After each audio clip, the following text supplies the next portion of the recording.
Let's talk business. Corruption is the greatest threat to family-owned businesses in Kenya. This is according to a survey by audit firm PwC, which indicates that 72% of these businesses fear that graft will disrupt their operations.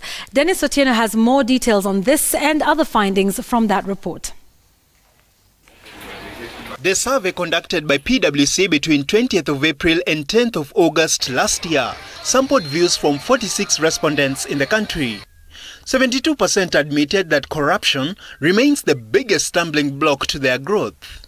According to the report, access to right skills, energy prices and international competition are also some of the factors giving Kenyan family businesses sleepless nights. You don't know when you get out who you're actually going to compete with. The level of counterfeits, the level of fake, the misinterpretation of regulations, and all sorts of difficulties are actually thrown in your way that you have to, that completely diverts you from running the core business to actually starting to deal with issues that shouldn't really be issues of a business leader. They are not so much concerned about competition per se. It's competition in a landscape that is even, where you are able to then compete in a fair manner.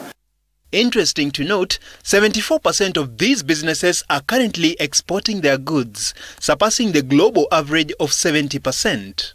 This a pointer to lucrative market outside the country. The survey also found out that about 35% of the family-owned enterprises in Kenya feel vulnerable to digital disruption, while 59% are worried over cyber attacks.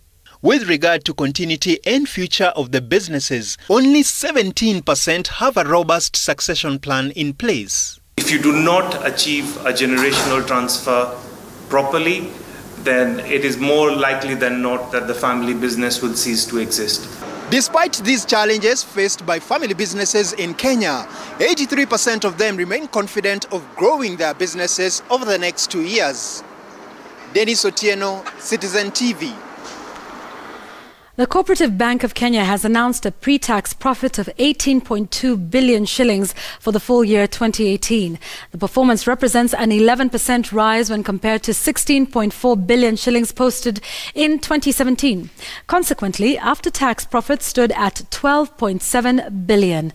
The performance, the lender says, was buoyed by an increase in interest income from government securities, which grew 19% to hit 9.8 billion shillings, and rise in interest income from loans, which grew by 3% to reach 33 billion shillings. Coop Bank Managing Director Gideon Muriuki says a transformation program implemented 3 years ago has improved efficiency in the bank's operations. The bank's board has recommended a dividend payment of 1 shilling per share.